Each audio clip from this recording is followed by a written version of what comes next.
5,000. The word is out that Jen Llewellyn and the Gym Dogs are starting to put it together here, and they want to get in on the ground floor. Washington currently ranked 25th. Last week, we saw Oregon State down at UCLA. Both teams ranked in the top 16. Jordan Childs, who's #1 in the country, on the bars, got a perfect score from one of the judges, 9.975, sticking the landing. And Janelle McDonald, her head coach right there, went to the floor in the 4th rotation where she's 6th in the NCAA. Another judge thought she was perfect, but only one, 9.975. Then Jade Carey on the vault, who's #1 in the country, got a 9.95. She went to the floor where she's #2 in the NCAA and got a 9.975. But this is where the meet turned. Oregon State had gone in front, going to the final rotation. Jenna Domingo on the beam.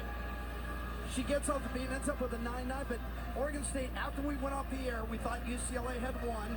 Oregon State does an inquiry. Can you explain what happened? Yep, so the judges missed an element in Jenna's routine. She does beautiful splits, showing off her flexibility, and it should count as an A, and the judges missed that. So she was missing a requirement. Her score was originally flashed as a 9.85.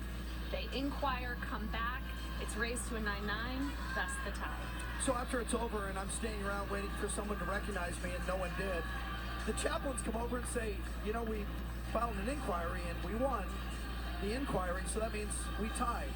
And the Gymternet was confused. They thought it was a Sydney Gonzalez score issue, Correct. not noticing that this was a Jenna Domingo score change until just a little bit later. Yep, it's not inked until both judges, all the judges and the coaches sign that score sheet. And so we go off the air saying UCLA wins. That's 3 times that's happened in my career. One of them happened here in Washington when UW beat Utah. Then they had a post-meet inquiry. And by the time I saw Tom Farden out of the bus, he had a smile on his face. He said, no, it ended up in a tie. And they were #1 in the nation at the time. So that's gymnastics. Subjective sport. Things can change. Just one of those nuances of a judged sport. Tony Chaplin in the background, 6-time Pac-12 Coach of the Year, and I mentioned the all-time winningest coach in Oregon State history. She built the program. And it's amazing how good they've been and for how long. 13 times they've been in the NCAA championship, so they switch over and go to vault. Tweaking their lineup. Is that Briones who went first? Or is that Garcia? That is Briones. Yeah, Briones they told us there was going to be a switch to Garcia.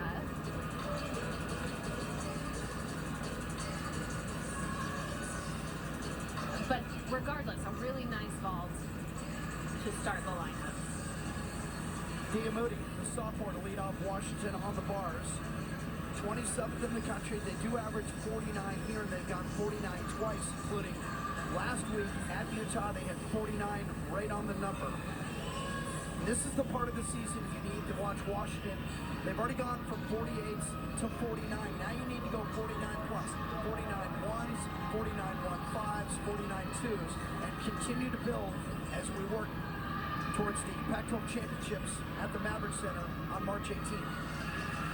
Good job on her Maloney. Tiny leg separation on the Pac Salto. She was coached at WOBA by Janelle McDonald, the now UCLA coach. She'll do a big double twisting, or excuse me, full twisting double back here. And just the tiniest of shuffles. Otherwise, Dia Moody, fantastic lead off. She had a 9.8 at Utah last week. This one deserves better than that, but the judges have been a bit stingy so far with the scores. There's her full twisting double back, similar to Jade Carey, but she does the twist in the middle, just the tiniest hop and the chest down. And that was a great job, and this is indeed Natalie Briones. Okay, so we got them switched. 9.725 for Garcia. All right, now Natalie Briones. And Briones had a career debut on vault at UCLA. Last week, kind of a surprise in the lineup, right at the top of it, and she threw a 9.8. They love another one right here. Great block off of the table. Really nice job. Just the hop back and a little bit of flexed feet. What's interesting on vault is that it's a flat 1/10 deduction. If your feet are flexed there, you'll see on the way down they're flexed. On every other event, it's a 1/2 tenth. But on vault, they really got to get pointed toes the whole way down. That has really good potential to grow if she can find that landing. Great job. Moody goes 9.825, so that's a nice score to start things out on the bars for Washington. Taylor Russin. And for Russin, this is scheduled to be her only performance of the day. Russin has been in the bars lineup all the meets, back-to-back 9.8s at Utah and against UCLA here at home. She'll start with a massive straddle Jaeger. That front flip, good save on the blind change, but that can really hamper the amplitude on those 2 releases, but it did not. So she'll do a blind full into a double tuck, good control. Wow, nice job. Hanging on to the landing. Just a few struggles here and there, but what fortitude to follow through and find that landing. So on this blind change, she does a 1/2 turn, flips her grips around to move into this Jaeger somersault, and just didn't quite have enough power, but gorgeous Jaeger to overshoot. And here's her blind full. Almost feels like she's gonna get stuck again, but follows through and nails the landing. She fought for every point she's gonna get. Absolutely. Back to back, let's see, oh no, sorry, it's a 9.775 for Briones. The vault judges seem a little bit tighter. Yeah. Than the judges on bars. Lauren Lech. She stuck last week. And just a hop back. I think I jinxed her there, but so clean. Really dynamic gymnast. March will be in the beam and floor lineups as well for Oregon State, so 3 out of 4 for her today. She maintains those pointed toes the whole time. Now she's slightly off to the left a little bit. Those vault lines on the mat are new. Coach Chaplin said they are used to them. The gymnasts actually like it because it helps them spot the landing. That it does, sure. Olivia Opengard now for Washington. She is a freshman. Going to be her only event as well. Here's her straddle Jaeger, just like Taylor did. Gorgeous, nice height. Good handstand position there. And the bail actually was a little shy in the hips. Her shoulders were straight, but gotta get the legs all the way up to the ceiling. And there's her double layout. Unfortunately, didn't have the rotation. So when your knees go down like that, that's a 5/10 deduction. That's a fall that the Huskies will hope to erase. So when she releases the bar, she needs to be at the height, the top of her swing. She came off too early. So you want to lift and flip at the same time, and she slung out and just could not get her feet underneath her and get rotated quickly enough. There's another freshman in the lineup on bars. This is a really young bar team for the Huskies. Nice 9.85 by Lauren Lech, and here comes Sydney Gonzalez. She has a really unique vault. She'll do a full twist between the board and the table, and then pipe off. That was fantastic. That is a vault that the judges have a really hard time with because a lot of times it's difficult to get a big block from the table through that black pike. And that was really, really good. And Brian Rochella, the associate head coach, he knows that. That vault is out of a 10 and is super intricate and just has grown so much in that. She had a 9.925 at UCLA a week ago, so Oregon State having another good rotation. Remember, they already posted a season-high 49.3 to open the meet on bars, and we're still waiting on the last score, which, of course, they'll want to drop. Opengard with the fall on the dismount. Brenna Brooks, Tubbs, and then Killer Wilhelm have to pick it up now, and they'll have to count the 9.75. Brenna Brooks did a great job managing the big crowd last week. She knows how to be in a pressure situation. Does an intricate combination right here. the Shaposhnikova right to the clear hip. And a nice handstand on the bail.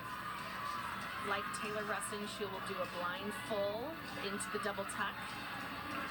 See if she can get the landing. Oh, unfortunately, she kicked out. She was so high on that double tuck. Kicked out and then had to hop forward. Her two best scores on bars both came in the state of Utah, 9.8 last week and a 9.85 at the Wasatch Classic. Watch her feet right here. Yeah, great height. She has so much amplitude there that she needs to open up, but opened up just a hair too early. So misses the stick. 9.875 for Gonzalez. Again, feels a little bit low. Now, Maddie Dagan will do a Yurchenko 1.5.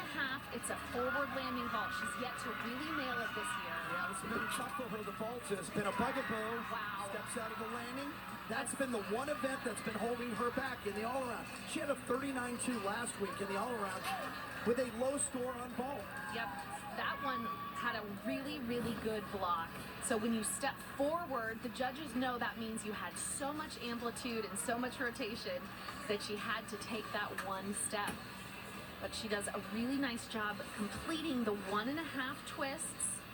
Lands pretty well in the middle of those two lines, which is also an indicator that you were just straight down the runway, straight off the table. And when you're twisting, that can make it hard to land right in the middle.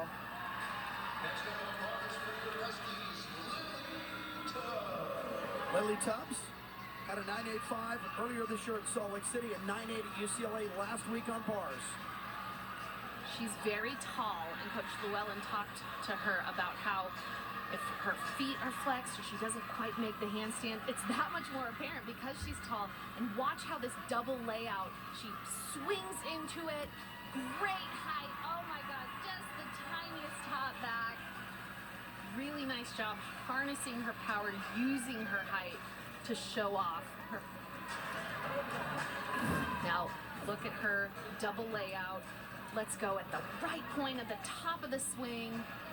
And just the tiniest of hops back. Great job by the freshman.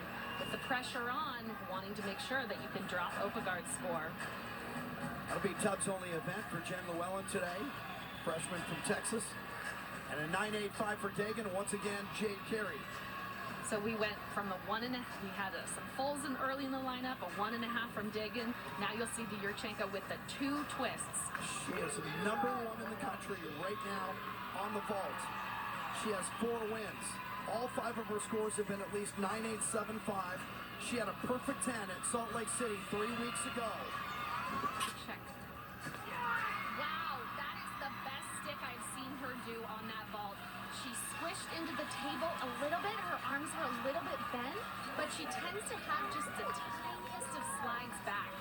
In the elite competition, she does 2.5 twists, so she has so much power and a really great job spotting the landing and finding the stick.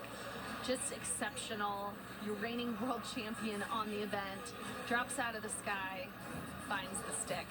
Oregon State was already above 49 before that score. Now they're going to be able to drop Garcia's 9.725.